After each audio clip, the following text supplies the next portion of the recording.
Okay, everyone, we've been getting updates periodically as they've been adding things to the different alpha tests for Amazon's New World. And I've pre-ordered this game. I've played a lot of MMOs over the years, games like EverQuest, EverQuest 2, World of Warcraft, Star Wars Galaxies. I played a lot of different things over the years, different games that came up. I played Rift.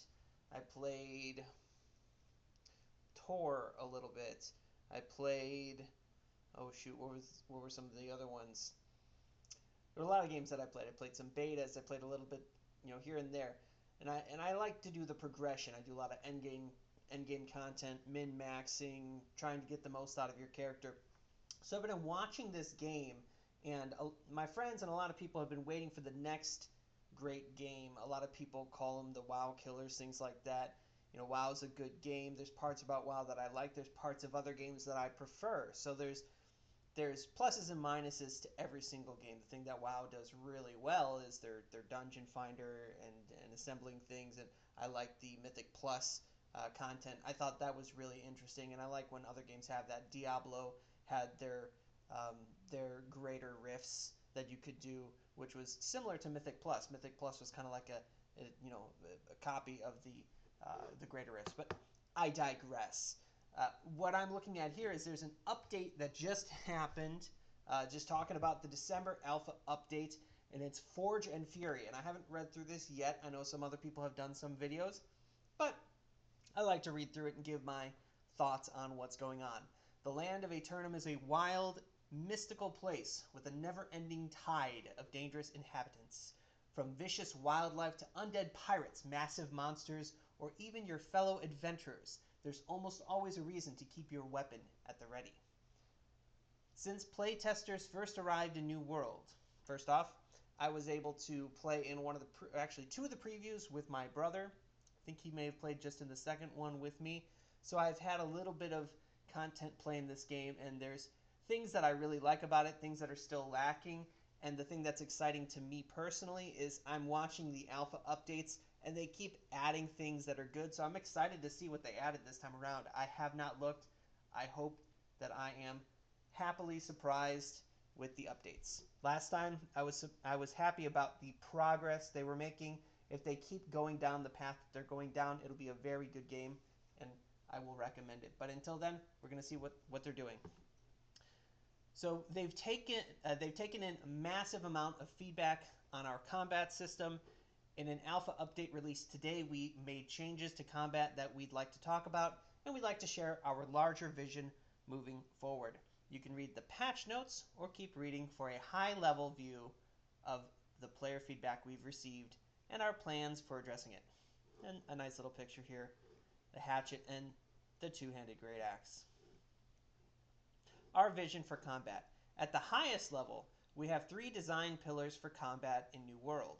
Skill-based, action-oriented. One of the interesting things about New World, as opposed to other MMOs that I've played, other MMOs, generally speaking, have a tab target a mob, use abilities, and it automatically goes on that target. In New World, it's like some other games that you may have played in the past where you have to actually aim and swing, and when you use your abilities go for a certain range. When you're using a bow and arrow, you're aiming that arrow. It has to actually hit your target. It's not just, I'm targeted on a mob, I use a range-based ability. It either hits or misses based on a random generator. You have to actually hit your target with aim. So skill-based, action-oriented. We want to emphasize positioning, timing, and aiming in a fast and fluid combat setting that allow players' skill to shine on the battlefield. And this is one of the really cool things about New World. There's definitely a higher skill ceiling because you have to be able to aim and things like that.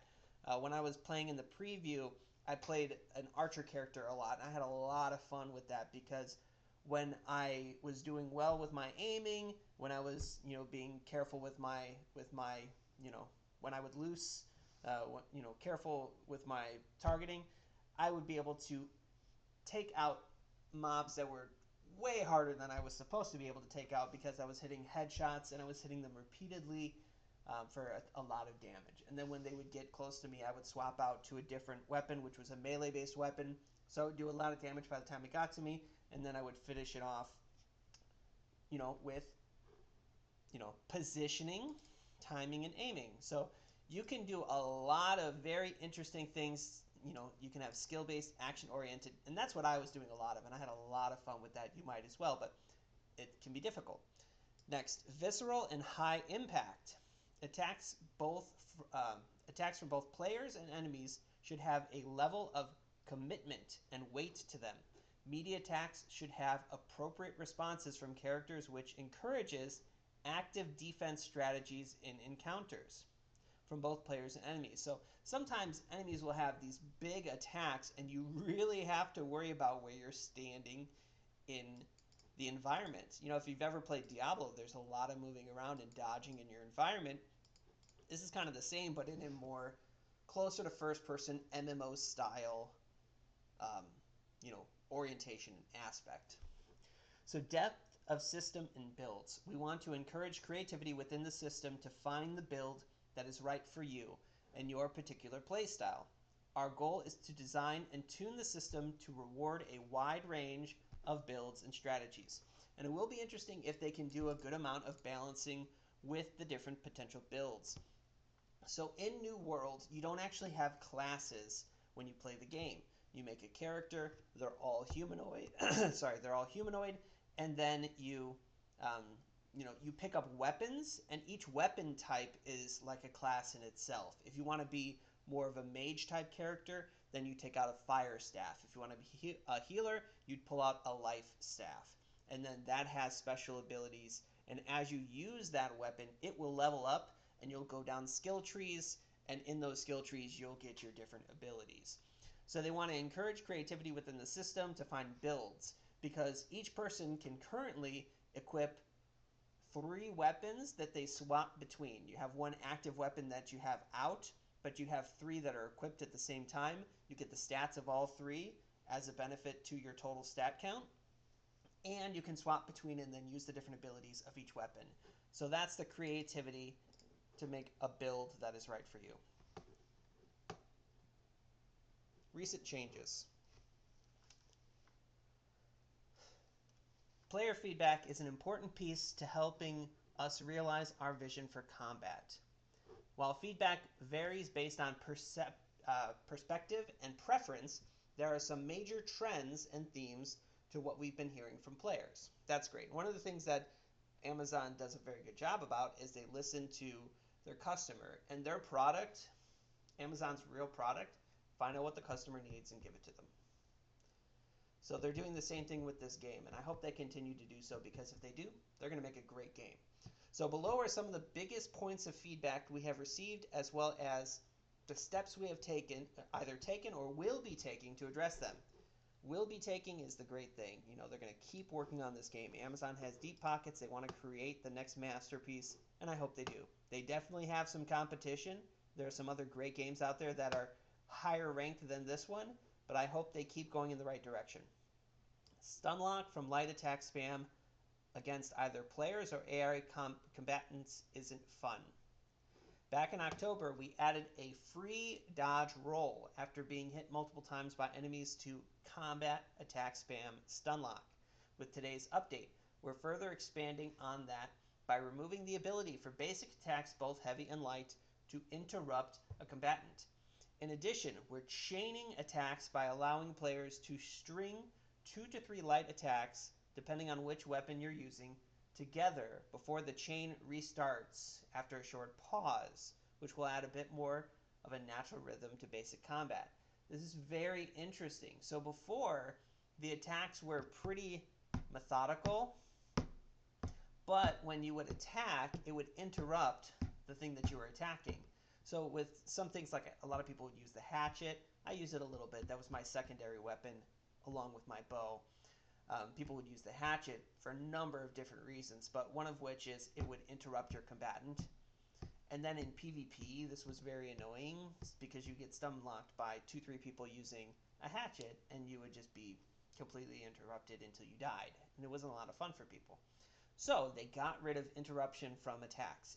Attacks no longer interrupt, which is interesting. It's a big change. But to to combat that change, they're allowing you to chain attacks so that you have a couple of quick light attacks, which will be interesting. I wonder how that's going to feel. It could feel like really fast and active and fun, and you can do some fast attacks, dodge to a different position, do some other attacks. And again, that goes back to skill-based, action-oriented play. Interesting. Players want to use their abilities more, aka goodbye global cooldown. So before, each of the 3 weapons were on the same cooldown. So you have 3 abilities. It's Q, W, and is it QWE? I think. You have 3 different abilities that you can use with each weapon type. There's actually 6 total for each weapon, but when you go down those specs, you get different abilities and you can upgrade them in the specs as you level up the weapon. But when it comes to it, you can only pick 3 to have active on your hotbar. And before, when you would swap to a different weapon, it would keep the cooldown of the ability that you used from the previous weapon. They got rid of that with the last alpha update in November. I haven't been able to play it, but I want to know how that feels. But they're doing something. This might just be them talking about it, so I'm just going to read through real quick. The topic of ability use and cooldowns is a source of passionate discussion among players because it defines so much of the feel of moment-to-moment gameplay. In our October alpha update, never mind, not November, it was October, we changed cooldowns to be separate for each individual weapon, rather than being shared across weapons. To go along with that, we also slightly sped up weapon swinging. Interesting. While we continue to monitor how this is affecting combat and iterate as needed.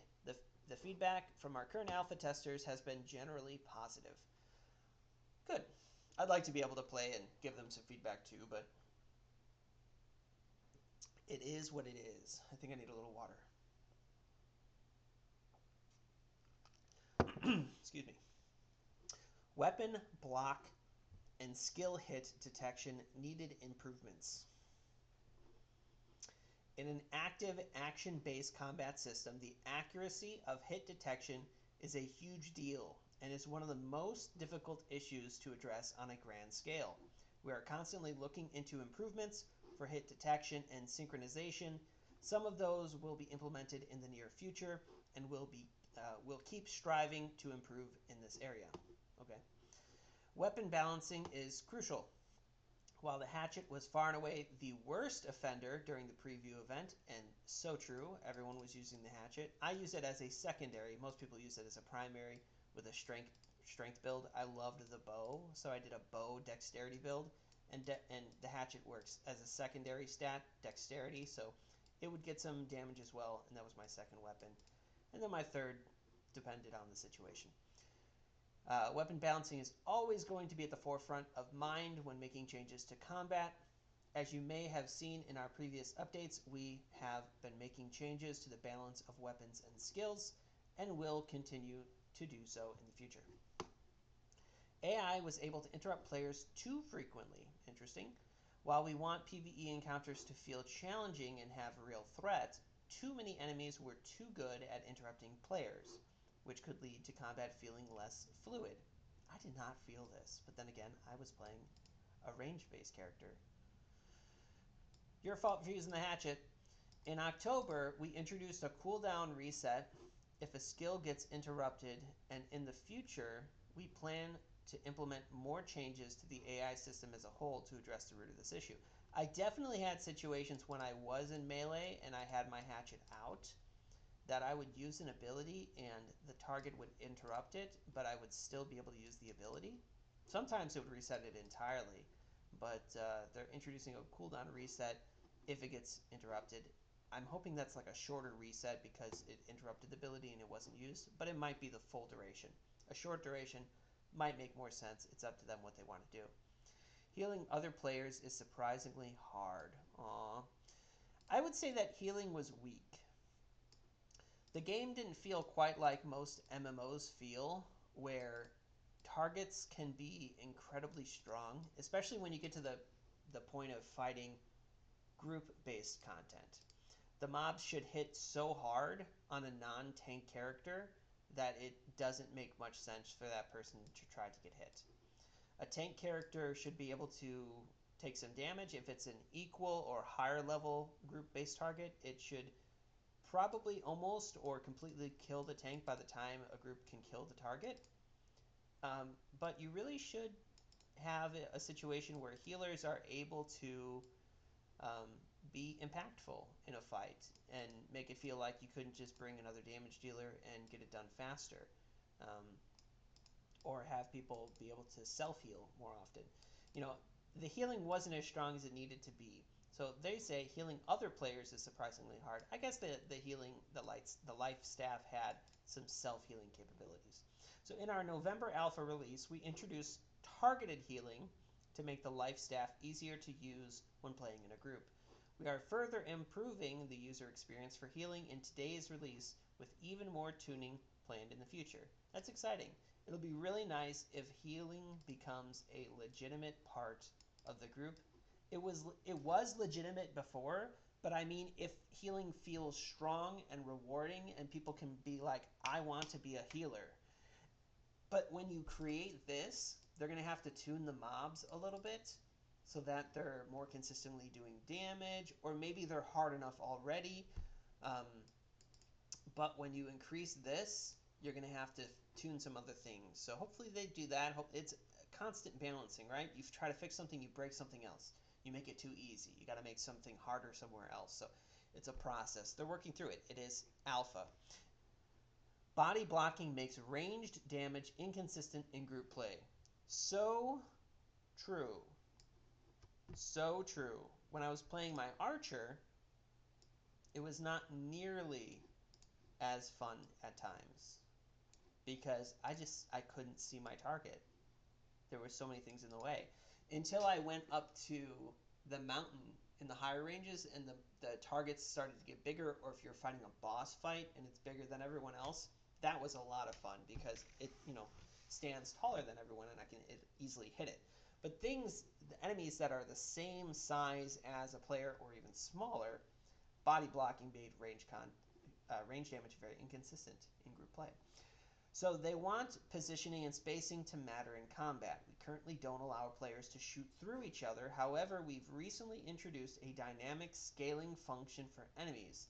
Elite and other high-profile targets are now easier to hit at range, even when engaged in melee combat with other players. My guess is Elite and other high-profile targets are now bigger. And that makes sense, right? So you're going to be fighting a difficult target. It's going to be a large target because you're a strong character. You bring lots of you to take out big monsters. It's pretty obvious MMO style stuff. There are situations where you have like a humanoid character that's a really powerful humanoid that you have to go against, so that still will happen probably, but you take care of those situations when they occur and you bring the right players necessary, or you just set up all your melee like in a on 3 quadrants of the mob in some way, and then you have like the back open to ranged characters to shoot it. So that's probably what I would do. And I do a lot of like raid-based positioning and things like that over the years on how to maximize output on things and make it convenient for everyone. So if you plan ahead with your group and you can position things around a target, you can do whatever you want to do in most cases. Ability input needs to allow players to react to changing combat conditions. In action-based combat, being adaptable in an ever-changing situation is key, and some of the feedback we received suggested that our skill queuing system, as it existed previously, needed adjustment. Okay. As you fight, you're inputting actions. Those inputs are sorted into a queue or buffer that remembers what skill you want to start using next. Oh, are you saying you're adding a queued ability? In this way, you can queue one attack slightly before the previous one ends. Yes, of course. Which results in a more fluid feeling to combat. Today's update includes a clean up of input buffers, which should make ability use more consistent and allow players to react to new developments on the field of battle. We'll continue monitoring this situation and see what other changes may be necessary as time goes on. When I played EverQuest, it had an ability queue function. So let's say you're a spellcaster and you had these 3-4 second cast times, these long cast times. You could be in the middle of one spell cast and you click the next ability you want to use, and when you finish that spell cast, there'd be a short recovery time, as there always is. It wasn't anything special for this function. And then it would automatically start casting the ability that you had queued. The purpose of this is so that you don't have human delay of needing to click that button after the previous one happens. You can do it more passively. You don't have to be so on point to the point where you miss fractions of a second in between your cast times and things like that. So it sounds like they're going to be fixing up their ability queuing. That's good. That's a good change. So this isn't as robust as some of the other changes that I've seen. However, they're saying things that sound good, right? All of this stuff is good, intelligent thought process. They're going in the right direction. They're changing up the combat so that it feels better. The global cooldown's gone. They're working on balancing. They're working on how the AI interacts. They're making healing stronger so that healing will be rewarding. This is all good stuff. This is all good stuff. It's going in the right direction. So looking ahead, we will continue to refine combat by adding a larger variety of weapons, fine-tuning abilities and skills, making adjustments to existing systems, and adding new systems to push the envelope even further. Be sure to check out the December Alpha release notes for a detailed breakdown of today's changes. Do we want to do that? Yeah, we do. Especially if it says there's a new weapon. Why would we not want to do that? Look, a GREATAXE. Ooh, looks like a berserker. Although berserker was the hatchet, right?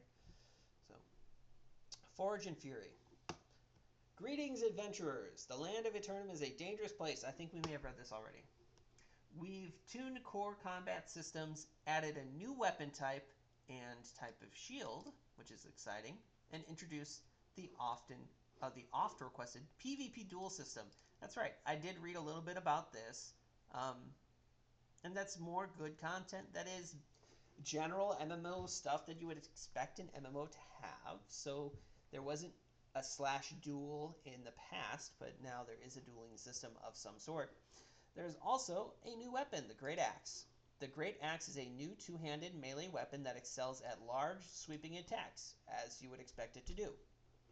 While training with the GREATAXE, adventurers will be able to progress 2 mastery trees, as you can in every other weapon. The Marauder weapon mastery tree focuses on high damage and multi-hit abilities to hack and slash your way through foes. The Marauder, high damage, multi-hit attacks. The Reaper weapon mastery tree focuses on crowd control and escape prevention. These skills will help you control the flow of battle while your allies dispatch those who have caught caught in your grasp. Have. The GREATAXE will have 2 crafted weapon perks specific to it, in addition to the perks that are broadly applicable to other weapons.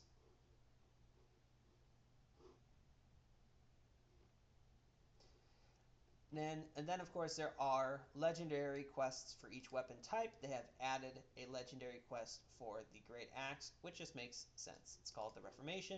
You can start it at level 60 in Eden Grove. Mountain Home. Okay, so PvP duels. We want to give players a fun, consequence-free, and that's the point of the duels, right? You don't want to have to run out and do PvP and other people can jump in. Duel is consequence-free way to practice PvP combat and interact with others. Duels can be initiated by any player over level 10, which is an interesting specification, but whatever. Over level 10, regardless of faction or PvP flag status. As it is, there are currently 3 factions, and when you go out into the world and you PvP, you can only fight against people of other factions. It's faction-based PvP. This dueling system will now allow you to fight against people who are of the same faction as yourself. Could be to settle arguments, it could be just to have fun, to be competitive, whatever it may be.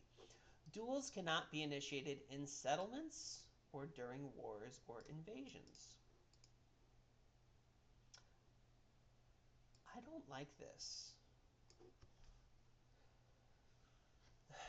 I don't know. Maybe they don't want people hanging around in town fighting and doing duels. Maybe they just don't have the coding for it to happen in town because town is a safe area. So I wonder if it's a coding standpoint where they can't do that.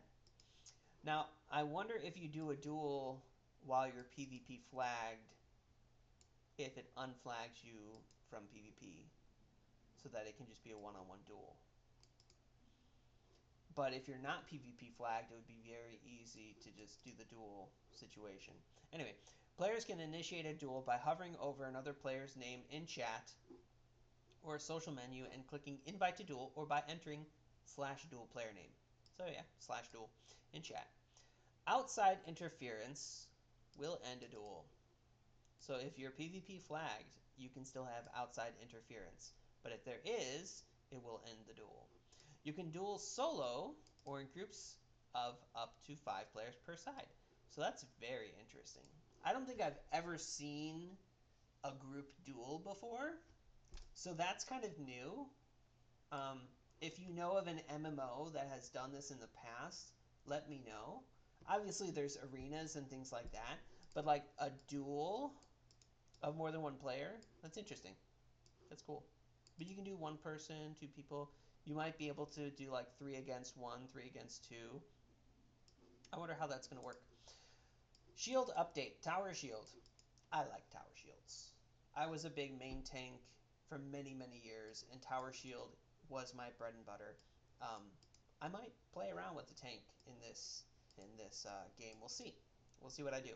Unleash your inner legionary. With the new Tower Shield. The biggest and most powerful shield in New World to date. The Tower Shield can tank all but the greatest can take. It should say take, isn't it? I guess tank is fine because you are a tank character. Can tank all but the greatest of blows from your enemies. It really should say take because the Tower Shield takes the blows. Tank is not really a verb. Although you can tank something, yes. You can tank. But you are a tank because you are a beefy thing that can take a lot of damage. You take the blows. Anyway, Legendary Tower Shield quest. It's kind of interesting that there's a Legendary Tower Shield quest. I wonder if there's Legendary Shield quests for the other shields. There probably is. I just didn't know that. But that's cool. I want it. Beautiful. I wonder if you have to use the Tower Shield with the longsword.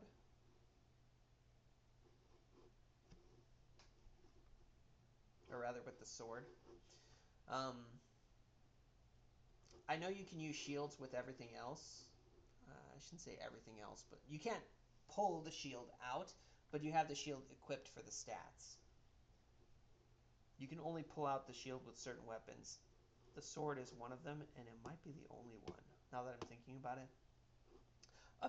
Updated shield mechanics.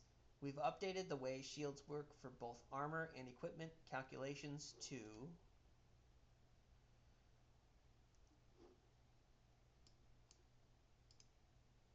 what? Okay. Someone needs to work on the grammar here. Shields now add to your armor in addition to block chance. Shields now add to your armor. Yeah, as they should. They have that in other MMOs. It's an additional armor bonus. In addition to block chance. Note, shield armor bonus is only applied when the shield is unsheathed and being wielded. I like this. I like this, because in the back of my head when I read this, I was thinking to myself, well, you have it equipped with every single build, but you aren't actually using it. So should you get the armor? And no, you should not. And they agree. Shield armor bonus is only applied when the shield is unsheathed and being wielded. So smart choice, Amazon. Good job. Shields now always contribute to your total equipment weight. Of course they should. If they're giving you stats, they might as well contribute to your weight. That's a big shield. If this doesn't contribute to your weight, nothing else makes sense. Combat. We made some large changes to address combat feedback from the preview event. For more details on the feedback and why these changes were made, we suggest checking out our article about our vision for the combat in New World. Removed interrupts. We learned a little bit about this from the past thing, so we're going to go through this quickly. They removed the interrupts. The light attacks now have chains, a string of attacks, that culminate in an ending attack. Pretty normal. There's a lot of games that you can play that have the same sort of concept in it, so there's nothing wrong with, I don't want to say copying, but making the same obvious basic choices that other games have also chosen. You can call it copying, but it's making the same obvious choice, and this is a good thing. I wonder how it feels and how it plays.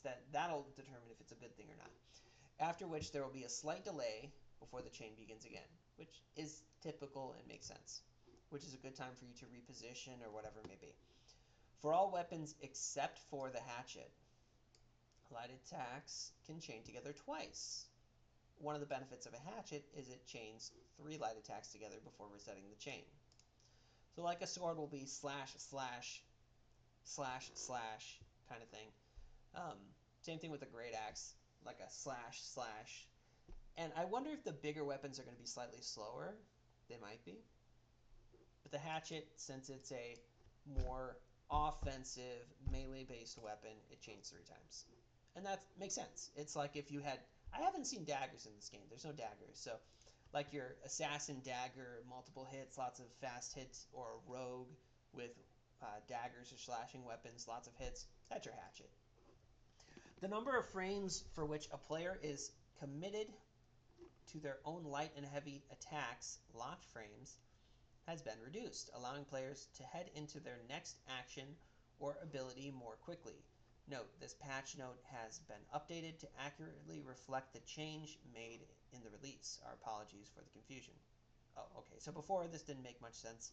Now it does. To a lot of people this doesn't make sense at all, right?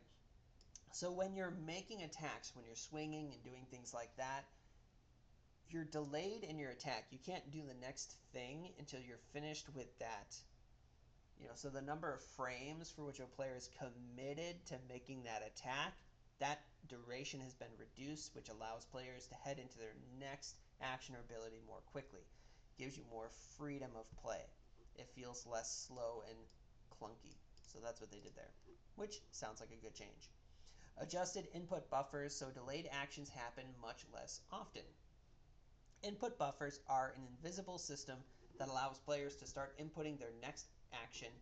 So this is the queuing system that we talked about earlier. I don't need to go into that again. I talked quite a bit about that. But as an example, if you press the Q ability right after using the right mouse button to do a light attack, your Q ability may execute a short while after you push the button for it, because your character was still completing the previous action. So it just allows you to chain your attacks more constantly, like I talked about before. They reduce the amount of stamina damage that light attacks do versus blocking and grit attacks. They reduce the recovery time of after certain abilities. Players can now consistently cancel out of light and heavy attacks to begin abilities sooner immediately after an attack's active frames.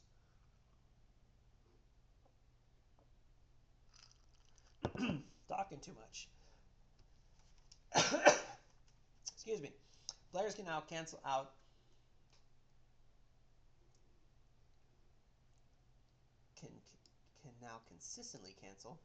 can now cancel out light attacks and to dodge sooner. Can now consistently, before you can consistently, I guess, a few frames after the attack's active frames have completed. Players can now cancel out of certain abilities sooner. Players can now cancel out of dodges sooner. They can now cancel out of attacks to begin blocking sooner. So it just makes the whole combat more skillful, to be honest, because if you can do things more actively, you can cancel things to make choices, to change your decisions based on the things that are actively happening within combat.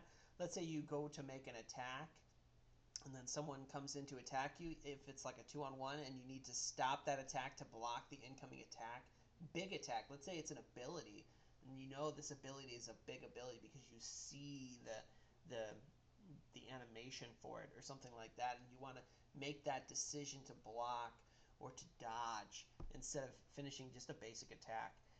Those decisions you can make more actively. So this is all skill-based improvements, which should be fun. Should feel fun for people. It will feel less fun for other people probably. Yeah, blocking sooner. Remove the lock animation frames from blocking to allow more free-flowing combat. Ability differentiation. We have adjusted a number of abilities in an attempt to give each a primary focus. The goal is for each ability to have a clear purpose, such as sheer damage, applying a status effect or crowd control, damaging an enemy's grit, etc. Critical hit system. Updated backstabs and critical hit indicators to match the visual look of headshot indicators. Okay, good. They did that. So basically, when you do damage and it has a number, it's a different color number for a critical hit, and they fixed that. I think it's also a larger number. Added sound effects to help signal when critical hits happen. That's fun. It's just fun. You know, when you start getting more crit chance and you start getting those additional sounds, it's more fun. You feel like you're doing more damage. You're being more impactful. It feels more rewarding, especially with the type of combat where you're actively aiming and things like that. And if you stab someone, you hit someone in the right spot, and you get a critical hit, it's satisfying. Target healing updates. Added a visual effect to highlight that players can self-cast using control plus the ability hotkey. Added new visual effects to highlight which player is currently being targeted. Good, they needed that. I figured they already had that, so that's a normal thing that you would have. Like in most MMOs, when you click on a target, it kind of glows a little bit. So it sounds like they added new visual effects to highlight which player is currently being targeted.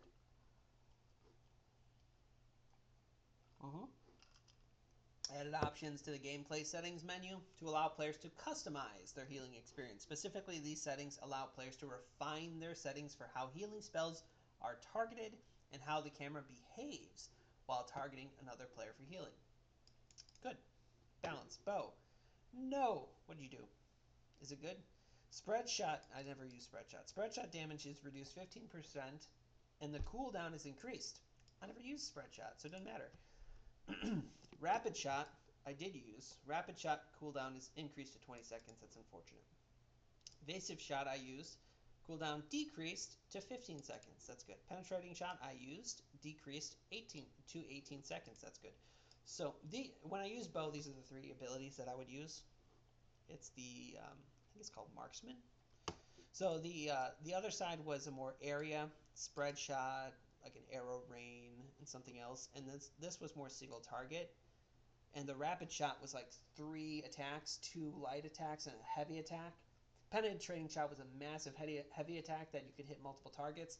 So things like I would line multiple targets up in a row and I would penetrating shot through them and then rapid shot, whichever was in the front. And you just take out 3-4 targets before they get to you with this bow. It was so much fun. Shield. Added 2 new shield-specific perks. These are applicable to all types of shield. They changed some stuff with the UI, the user interface. They changed the presentation of tooltips. They want it to be more compact. It's good stuff, good stuff. Progression and rewards. Progression adjusted the leveling curve from levels 1 through 10 to better match the pace of quests. So that's good. Rested experience, so that it now starts accumulating after 12 hours, increased from 8. And accrues at 2% per hour, decreased. So that's bad all around. That's a nerf. I mean, it's not that big of a deal, but it's a nerf. This is bad for people who see themselves potentially resting, and it's pretty irrelevant for people who do not see them resting. Let's say overnight you were going to be more than 8 hours, you would get some rested experience. Now, if you go to bed and you wake up the next morning and start playing again to grind, you're not going to really get rested experience. So, but for someone like me who I'm going to be working, I'm not going to be the massive progression player that I used to be. But I like doing these videos because I have that mental capacity, but I just don't have the time necessarily to progress. But we'll see what happens. Reduced experience from PvP missions by 10%. Reduced experience from PvP missions. So one of the main ways that people were leveling up was doing the PvP missions. And one of the benefits of deciding to flag yourself for PvP and doing these missions was the benefit of getting more experience. They have reduced that slightly. I wonder if it's still, it's probably still higher than the other types of quests. And if it's not, that will be disappointing because I like the idea that there's a benefit for flagging PvP other than simply getting, some extra quests, right? Because you could just say, well, flag PvP because then you can also do those quests. So you can do multiple things at once. You can do a path around the zone and do 8-9 quests and then go back and turn them all in. It's nice that they give you more, but they're going to give you 10% less. Oh well.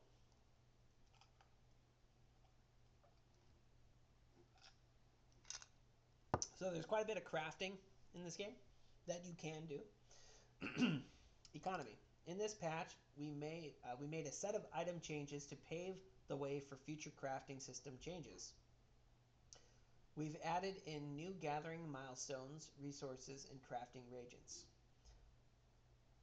In a future update, we'll talk more about how these item changes fit into the overall crafting vision.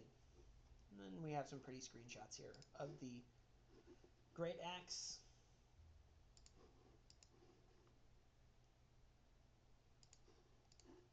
And the tower shield and the GREATAXE. But, when you're fighting let's just say this is an NPC and this is a player, right? Actually, let's do the opposite because this will happen. Let's say this is a player and this is an NPC. There are NPCs with shields, and shields are really something that you have to deal with because when you swing this weapon, it's just going to dink and it's going to literally do nothing. It'll take away a little bit of their grit, their stamina. It goes dink, and it does. You do that enough times, and then this person is tired of holding the shield against the attack. So if you do relenting attacks, they'll drop their shield, and then you can do like a hit on them, and then they'll have enough energy to raise the shield again. So when you're fighting a shield target, you want to like dodge around, flank, hit him in the back, things like that. So remember the active skill-based combat? It's a very interesting game because of those types of features. Okay, so the other thing was just this that we already read. And then it goes backwards. Okay, so that's all for this patch. So I'll do another update when I see some more content. It's probably going to be a January release or something like that. I'm hoping to get into alpha. If I do, I can't tell you because there's an NDA. And I'll probably just keep telling you that I'm not in alpha because if I stopped telling you that, then it would be evidence that I was in alpha. So I'm not in alpha. I'm still not in alpha, and I hope to be, but I'm not. So we'll see what happens.